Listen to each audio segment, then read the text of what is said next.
नमस्कार। आज के बिजनेस अपडेट्स कुछ इस प्रकार से हैं। पहले मार्केट अपडेट। निफ्टी अप गया है 0.14% से, यह रहा है 24,414.40 पॉइंट्स पर। डाउ जोन अप गया है 0.64% से। नेस्डैक डाउन गया है 0.39% से। गोल्ड नीचे रहा है 0.48% से, इसकी वैल्यू रही है $3,384.54। क्रूड नीचे गया है 1.29% से, इसकी वैल्यू रही है $58.35। अब हम चलते हैं कुछ कंपनी अपडेट्स की साइड। पहले कंसाई नेरोलैक Q4 अपडेट्स के देखते हैं हम। पहले देखते हैं ये कंपनी किस बिजनेस में है। कंपनी प्रिंसिपली इंगेज्ड है, मैन्युफैक्चरिंग करती है पेंट्स के और मार्केट लीडर है इंडस्ट्रियल कोटिंग में। इसकी सेल्स अप गई है 3% से ईयर ओवर ईयर। एबिटा लेकिन डाउन गया है 7% से year over year. Net profit भी इसका डाउन गया है 10% से, यह रहा है ₹114 करोड़ से ₹102 करोड़ ईयर ओवर ईयर।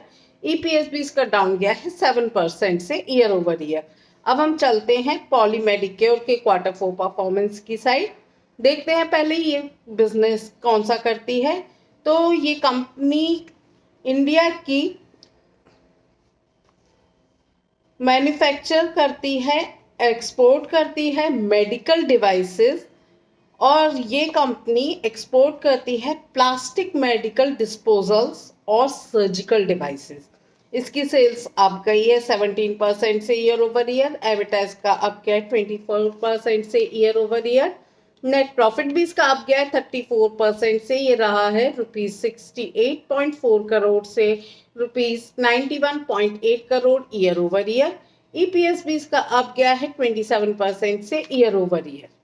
अब हम चलते हैं बीएसई Q4 अपडेट्स की साइड। पहले पता करते हैं कि ये क्या है। तो मैं आपके इसके बारे में कुछ आपको बता देती हूँ। बॉम्बे स्टॉक एक्सचेंज इंडिया का स्टॉक एक्सचेंज है, जो कि है दलाल स्ट्रीट में मुंबई में। अब ये बिजनेस कौन सा करता है, तो ये कंपनी फैसिलिटेट करती है market for trading in equity, currencies, डेब्ट इंस्ट्रूमेंट, डेरिवेटिव्स और म्यूचुअल फंड में। अब देखते हैं इसकी सेल्स अप गई है 70% से ईयर ओवर ईयर। एबिटा इसका अप गया है 268% से year over year. Net profit भी इसका अप गया है 364% से, ये रहा है ₹107 करोड़ से ₹494 crore year over year. EPS भी इसका अप गया है 362% से ईयर ओवर ईयर। अब हम चलते हैं एवलॉन टेक्नोलॉजीज के Q4 परफॉर्मेंस की साइड। देखते हैं ये कंपनी कौन सा बिजनेस करती है। तो company leading fully integrated electronic manufacturing service company है। इसकी सेल्स अप गई है 58% से ईयर ओवर ईयर। एबिटा इसका अप गया है 140% से year over year. Net profit इसका अप गया है 244% से, ये रहा है ₹7.06 करोड़ से ₹24.3 crore year over year. EPS भी इसका अप गया है 243% से ईयर ओवर ईयर। अब हम चलते हैं गोदरेज कंज्यूमर Q4 अपडेट्स की साइड। यह कंपनी देखते हैं किस में बिजनेस करती है। तो कंपनी इंगेज है, fast moving consumer goods company है। ये मैन्युफैक्चरिंग करती है, मार्केटिंग करती है हाउस होल्ड और पर्सनल केयर प्रोडक्ट्स की। इसकी सेल्स अप गई है 6% से ईयर ओवर ईयर। एबिटा इसका अप गया है 10% से year over year. Net profit इसका अप गया है 65% से, ये रहा है ₹-1,893 करोड़ से ₹412 crore year over year. EPS भी इसका अप गया है 122% से ईयर ओवर ईयर।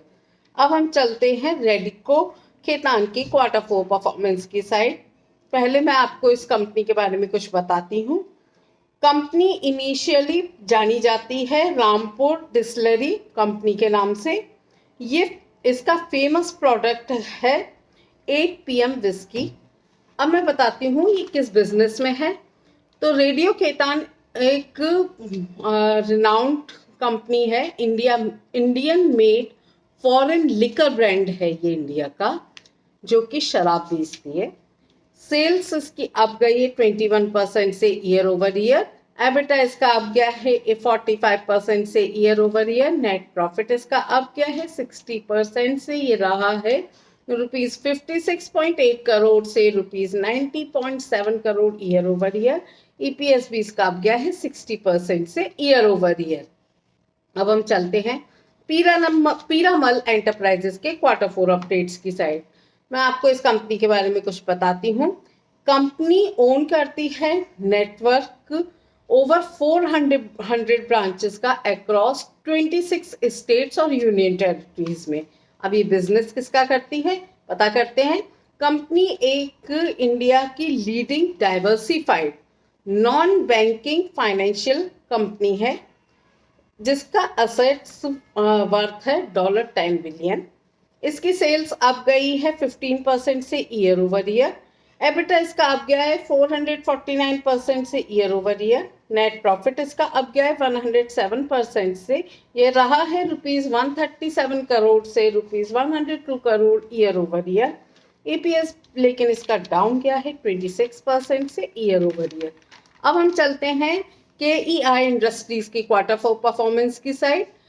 पहले पता करते हैं ये कंपनी किस बिजनेस में है। कंपनी मैन्युफैक्चर करती है wire cables like EHV cables, HT cables, LT cables and उसकी सेल्स करती है इंडिया और ओवरसीज में। इसकी सेल्स अप गई है 25% से ईयर ओवर ईयर। एबिटा इसका अप गया है 18% से year over year. Net profit इसका अप गया है 34% से, यह रहा है ₹168 करोड़ से ₹227 crore year over year. EPS भी इसका अप गया है 27% से ईयर ओवर ईयर। अब हम चलते हैं ब्लू स्टार Q4 के अपडेट्स की साइड। तो पहले पता करते हैं ये कंपनी किस बिजनेस में है। तो ये कंपनी मैन्युफैक्चर करती है air purifier, air coolers, water purifiers, cold storage and specially products, और ये largest after sale service provide करती है एयर कंडीशनिंग सर्विसेज। सेल्स इसकी अप गई है 21% से ईयर ओवर ईयर। एबिटा इसका अप गया है 15% से year over year. Net profit इसका अप गया है 21% से, ये रहा है ₹160 करोड़ से ₹194 crore year over year. EPS भी इसका अप गया है 21% से ईयर ओवर ईयर। अब हम चलते हैं डाबर इंडिया की Q4 परफॉर्मेंस की साइड। तो मैं आपको बता दूं पहले ये कंपनी किस बिजनेस में है। तो कंपनी इंडिया की लीडिंग FMCG कंपनी है जो कि डील करती है ayurvedic natural health care products में, और wide network distribution across whole world है इसका। इसकी सेल्स अप गई है 1% से ईयर ओवर ईयर। एबिटा इसका अब डाउन गया है 8% से year over year. Net profit भी इसका डाउन गया है 8% से, ये रहा है ₹341 करोड़ से ₹313 crore year over year. EPS भी इसका डाउन गया है 8% से ईयर ओवर ईयर। दोस्तों ये तो थे कुछ कंपनी अपडेट्स। अब हम चलते हैं इंटरनेशनल अपडेट्स की साइड्स।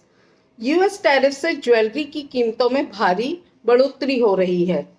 बैंक ऑफ अमेरिका का कहना है कि ट्रंप के टैरिफ से यूएस मार्केट में उथल पुथल के बाद निवेशक यूरोप और जापान की ओर जा रहे हैं। दोस्तों ये तो थे कुछ इंटरनेशनल अपडेट। ऐसे ही और वीडियोस को देखने के लिए कृपया मेरे चैनल को लाइक, शेयर और सब्सक्राइब करें। Thank you.